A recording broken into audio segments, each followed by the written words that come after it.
In the little-known depths of hyperspace, an Earthbound spaceship finds a lone Dalek moving alongside them. The crew capture the Dalek, who seems unconscious. At least it utters no sound and offers no resistance. The spaceship continues its journey through the vast, silent stretches of starlit space until planet Earth is sighted. It goes into freefall, then checks its descent with retro-rockets. The radio crackles with excited voices as Space HQ learn that a Dalek is aboard. The President and Council meet to question the Dalek, but it will say nothing. Doctor Who arrives, and the Dalek immediately shows interest. Doctor Who is given permission to talk to the Dalek in private.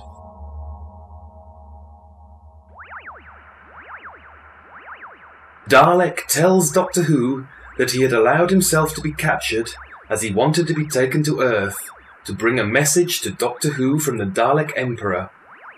Message is that they need Doctor Who on their planet Skaro.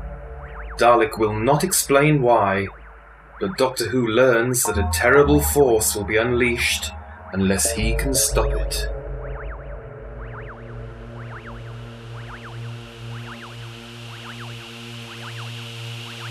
Realizing the urgency, Doctor Who has no time to arrange for official permission, so he smuggles Dalek aboard a space fighter, which is fueled up and ready for instant takeoff.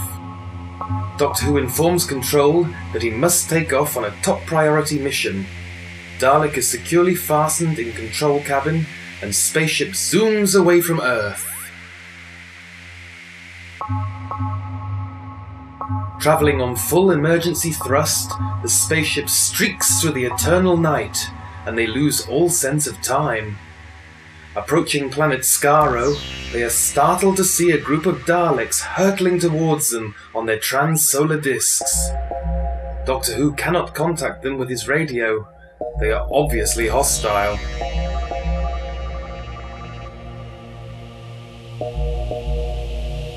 The Dalek squadron is a patrol that has returned from a distant journey and know nothing about the calamity that is overtaking Skaro.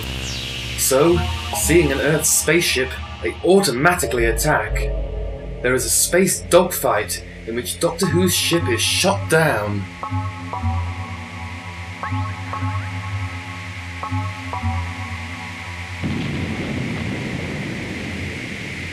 They crash land in the area of the monsters. Doctor Who and the Dalek fight desperately against these two-headed creatures. See Dalek book. They escape, and Dalek is able to get contact with his HQ.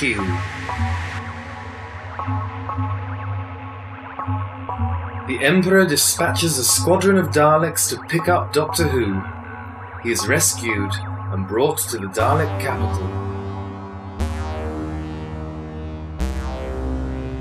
In the Great Council Chamber, the Emperor explains. They have built a super machine brain that is greater than anything ever devised in the whole universe, but it has gone out of control. They are terrified. Can Doctor Who find a way of destroying it?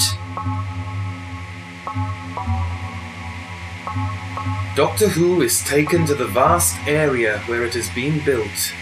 It squats in a desert, a great mound of pulsating energy that seems to be waiting for the moment when it will destroy the planet.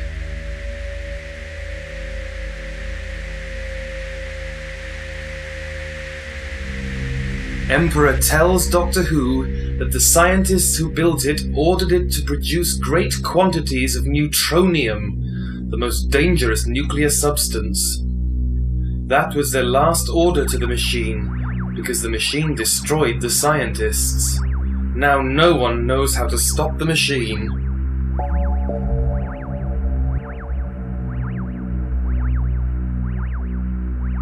Emperor orders a Dalek to approach the machine, telling Doctor Who to watch and see what happens. If the machine goes on producing the neutronium, then this nuclear substance will soon reach its critical point and explode, blowing the planet to bits.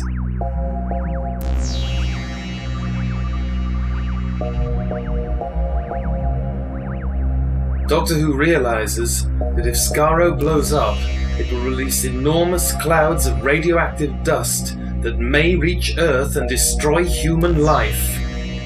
He watches as the Dalek approaches the machine. Suddenly, the throbbing machine brain shoots out Death Ray, vaporizing the Dalek.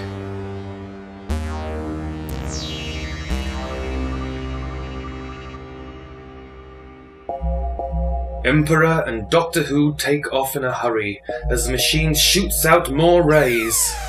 Emperor explains that the scientists who built it also incorporated these death rays in it to prevent anyone meddling with it. But as the machine destroyed its creators, no one can get near it to switch it off.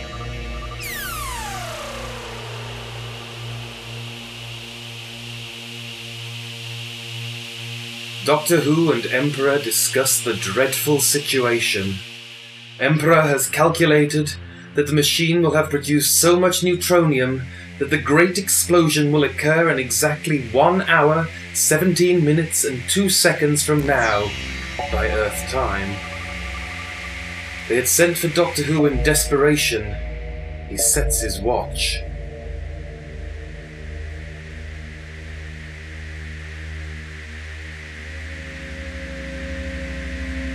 Doctor Who orders a Dalek suicide squadron to bomb the machine.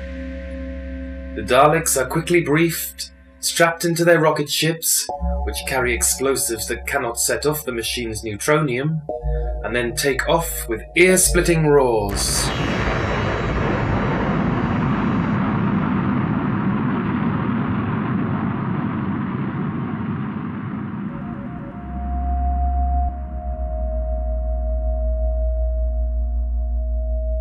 One after another, the Daleks dive straight at the machine. Smoke billows up from the explosions as the rocket ships hurtle into the machine. Doctor Who admires the courage of these suicide Daleks as they destroy themselves in the effort to smash the terrible machine.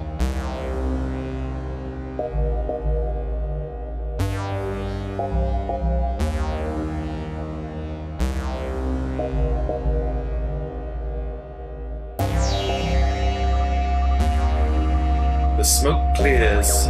A cry of dismay goes up from the watching Daleks. The machine is pulsating away as before. Emperor says the scientists must have made it of a new metal they had been experimenting with. Only atomic weapons could destroy it, but nuclear explosions would set off the neutronium.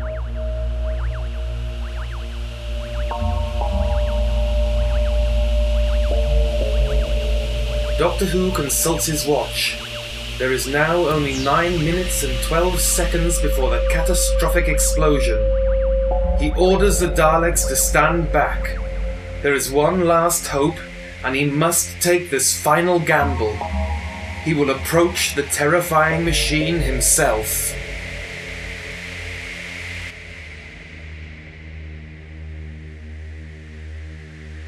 Squeals of wonder and terror come from the Daleks as Doctor Who walks across the barren plain towards the awful machine.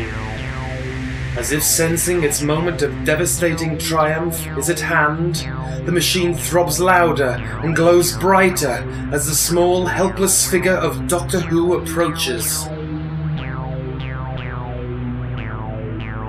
The great machine hurls its death rays at Doctor Who as he walks into its shadow. It seems to be quivering with rage, and the lights flash in fury as the killer rays strike again and again at this tiny Earth creature. There are just 10 seconds to go as Doctor Who searches for the main switch.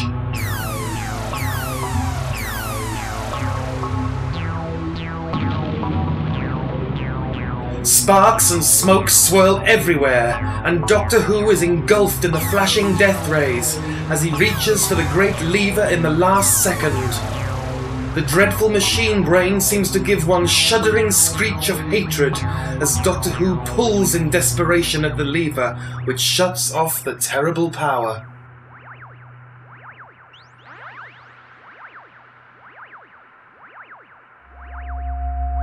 Doctor Who stands back and watches the silent, dead machine. It has no life and can produce no more of the destructive neutronium. Planet Skaro has been saved, and no radioactive dust will reach Earth. A great shout of wonder goes up from the watching Daleks. Why was not Doctor Who destroyed? Doctor Who explains that the scientists who made the machine made the death rays to destroy interfering Daleks. They could not have known that an Earthman would go near the machine, so the death rays had no effect on humans. Apart from being hot, laughs Doctor Who at the banquet held in his honour that evening.